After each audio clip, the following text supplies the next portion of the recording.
Welcome to Echoes After Midnight, where the woods are not empty, the dark is not safe, and you are never alone.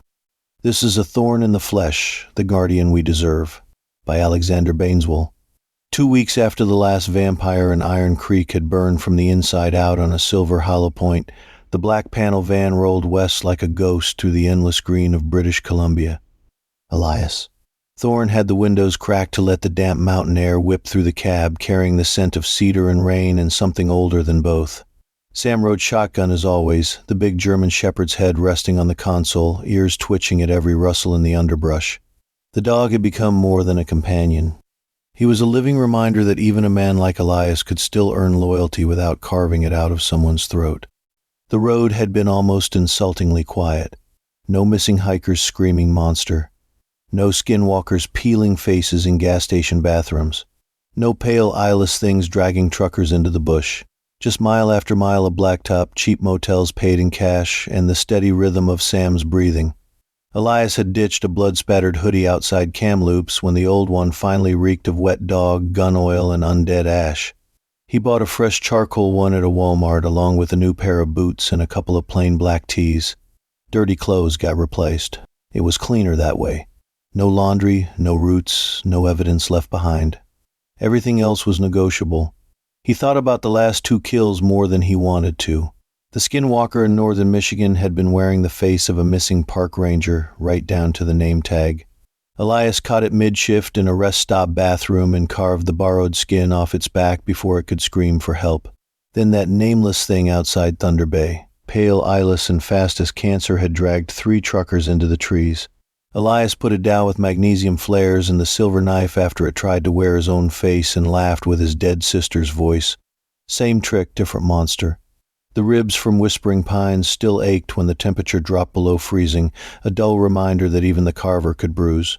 But these last 2 weeks had been calm. Too calm. The kind of calm that made Elias's scar tissue itch and his fingers flex around the bone-handled carving set in the duffel. He drove with one hand on the wheel and the other absently scratching behind Sam's ears, the dog leaning into the touch like it understood the silence. They were deep in the Selkirk mountains near the tiny logging town of Shadow Creek when the calm finally snapped. Sam's ears shot straight up and a low, dangerous growl rolled out of his chest. Elias killed the engine on a muddy logging spur and stepped out into the dripping twilight, heading towards the tree line, Sam running ahead to investigate. Through the trees he saw firelight flickering and heard low chanting.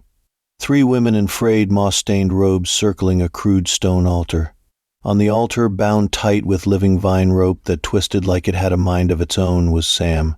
How? Elias muttered. They must have lured him with some kind of scent spell while Elias was scouting tracks 50 yards back. One of the witches, her face painted with dried blood and symbols that hurt to look at, raised a curved obsidian blade. His heart will feed the old ones, she hissed, voice like dry leaves scraping bone. The dog's blood carries the power of the wild. We will drink deep tonight. Elias moved without thinking, the Carver rising in him like cold water.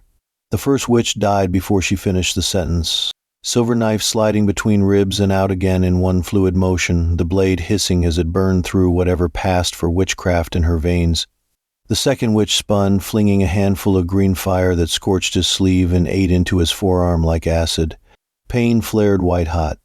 Elias rolled through the dirt, came up inside her guard, and drove an elbow into her throat before carving her chest open in a single upward slash. The third witch tried to flee, screaming words in a language that made the trees shudder.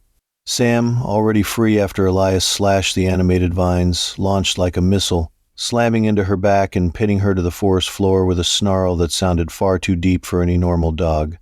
Elias finished her with the bone-handled blade across the throat, the silver edge glowing faintly as it drank whatever magic still clung to her blood. The fire crackled on. The witches' bodies lay still. Elias stood over them for a long moment, breathing steady, blood on his hands that wasn't his. He looked at Sam, who sat at his feet now, tail thumping once against the moss. "Nobody touches you," he said quietly, the words rough in his throat. Sam leaned against his leg, warm and solid. Behind the witch's crude camp lay a small, spring-fed pond ringed by cattails and ancient cedars, the water mirror still under the rising moon. Elias stripped off his scorched shirt, cleaned the acid burns on his arm with pond water that stung like holy water, and spent the rest of the night sitting on the bank with a makeshift fishing line he'd fashioned from paracord and a bent hook. Sam lay beside him, wet and content after a long swim, occasionally nudging Elias's hand for scratches. 3 fat trout later, Elias cooked them over the dying coals of the witch's fire and let the quiet sink deep into his bones. For once the old hunger felt distant, almost peaceful. He stared at the stars between the branches and let himself remember the cat he'd killed as a boy. The one innocent thing he still regretted more than any of the 14 humans he'd carved up after leaving the military. Funny how the mind worked. By dawn the van was rolling again, fresh clothes on, new leads burning in his head. The local radio had been full of Bigfoot sightings for weeks. Massive tracks in the mud, missing hunters, bodies found torn open in ways no bear or cougar could manage. The stories screamed Sasquatch. Elias figured it was time to see for himself. The trail started 3 days later on an old fire road deep in the national forest. Prints the size of dinner plates, deep in the soft earth, toes splayed like a man's but wrong. Too heavy, the stride impossibly long. The smell was wild, musk, pine resin, wet fur, and something ancient that made the hairs on Elias's neck stand up. Sam stayed glued to his heel, hackles raised but not growling, as if he understood they were walking into something older than monsters. Elias found the creature at dusk in a mist-filled clearing ringed by towering cedars. It stood 8 feet tall at the shoulder, built like a mountain given fur and muscle. Shaggy brown-red coat matted with rain and moss, arms like bridge girders, eyes glinting with intelligence under a heavy brow. Not the lumbering myth from supermarket tabloids. This thing moved with deliberate predatory grace. When it saw Elias, it roared. A sound that shook the trees and rattled every rib in his body. It charged. Elias dropped the AR-15 and met it head-on. He'd learned this lesson years ago in the Afghan hills, back when he was still Sergeant Thorne. A grizzled Marine hand-to-hand instructor named Ruiz had taken the platoon into the rocks for 3 brutal, blood-soaked weeks. Anybody can shoot, Ruiz had snarled while Elias ate dirt for the 100th time. But when the ammo's gone and the knife's buried, you take them apart with your hands. Joints, throat, eyes, solar plexus. Doesn't matter how big they are. Everything breaks the same way if you know where to hit. The memory flashed hot as the Bigfoot's massive fist whistled past his ear like a falling tree. Elias ducked inside the reach, drove an elbow into the floating ribs with every ounce of ex-military strength he possessed, then swept a leg that should have dropped a man twice its size. The giant staggered but didn't fall. It grabbed for him. Elias slipped the grip like water, hammered a palm strike into the solar plexus that made the creature grunt in surprise, then followed with a knife hand chop to the throat. Pain exploded across his knuckles. Hitting this thing was like punching a redwood. The Bigfoot actually laughed, a low rumble that sounded almost approving. They traded blows for what felt like minutes under the dripping canopy. Elias's training and unnatural strength kept him alive, but the creature's raw power and reach prevented him from landing a killing strike. A backhand the size of a shovel blade sent him flying into a fallen log. Ribs that had only just healed from the Wendigo screamed again. He rolled, came up with the silver knife, eyes finding the fatal opening he'd been waiting for. But something in the giant's eyes stopped him cold. Intelligence, not mindless rage. Not hunger. The Bigfoot lowered its arms slowly. "My fight is not with you," it rumbled in a voice like gravel sliding down a canyon. "I want the other one. The one who wears our skin as it commits its sins." Elias lowered the blade a fraction. Sam stood between them, tail wagging once, uncertain but not hostile. The creature, Carl, he later learned, pointed deeper into the trees. Human. Smells wrong. Kills his own kind for sport. Leaves the bodies to blame us. I watch. I wait. You, it said, gaze physically penetrating Elias's own. You cut the bad ones. The Carver. The real killer was human after all. A poacher named Harlan Crow, ex-logger turned trophy hunter using the Bigfoot legend to cover his murders. He'd been skinning hikers and campers for years, selling serial killer artifacts on the dark web to collectors who didn't care how the hides were obtained. Elias and Sam hunted him the next night with cold, professional joy that felt almost like justice. Crow was camped in a hidden blind near the ridge, rifle across his lap, wearing a crude cloak stitched from fresh skin that still glistened wetly in the firelight. He never heard them coming. Sam took the first silent lunge, pinning the man's gun arm to the dirt with a growl that promised death. Elias stepped into the firelight, bone-handled knife glinting. "You carve the things that never hurt you," Elias said softly, voice colder than the mountain air itself. "I carve the things that do." Crow begged. He screamed. He offered money, secrets, anything.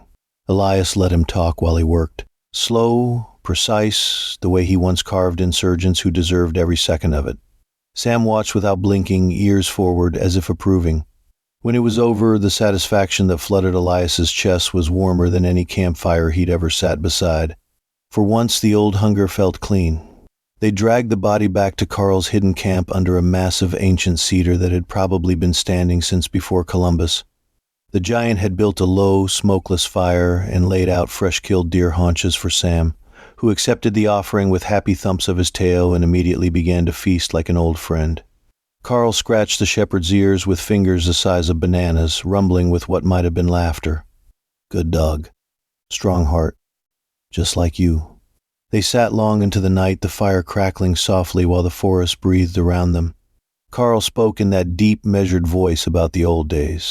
How his kind had walked these woods when humans were still learning to strike flint. "We guarded the trails, helped lost children home, carried the sick and the elderly to safety when the snows came. We were the guardians once, then the guns came. The traps. The stories turned us into monsters. Now they hunt us for sport or just proof, like trophies." He looked at Elias with ancient eyes. "You understand. You were a soldier.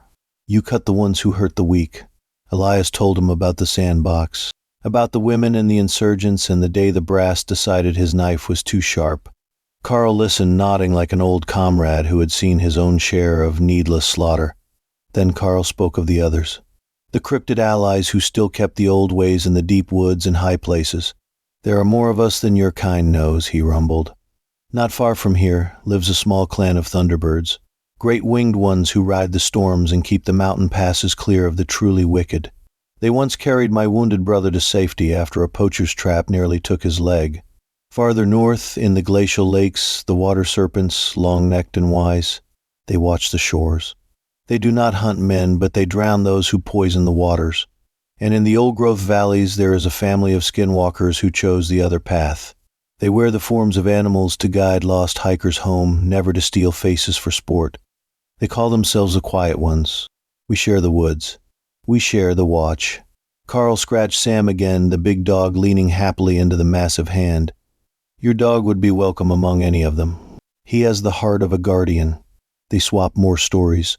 Human wars and cryptid history, until the fire burned low and the stars wheeled overhead. Sam slept between them, head on Carl's massive thigh, completely at ease for the first time since the witches. At dawn, Elias packed the duffel. Carl stood, towering and solemn, one huge hand resting gently on Sam's back. "You are welcome here any time, Carver. The woods remember their guardians, and the guardians will remember you." Elias scratched Sam behind the ears one last time before the dog hopped into the van. "I don't stay anywhere, Carl, but I'll remember too." The giant watched the van disappear down the logging road, one huge hand still raised in farewell. On the radio 2 counties west, the news was already whispering about fresh Bigfoot tracks and another missing poacher found carved open in the woods. Elias smiled that small, cold smile and pointed the van toward the next stretch of blacktop. Sam rested his head on the console, eyes alert and content. The hunt never ended. It only grew taller. And now it had guardians in the woods, allies among the cryptids, and a dog still riding shotgun. Thanks for watching. Don't forget to hit that like and subscribe for more echoes after midnight.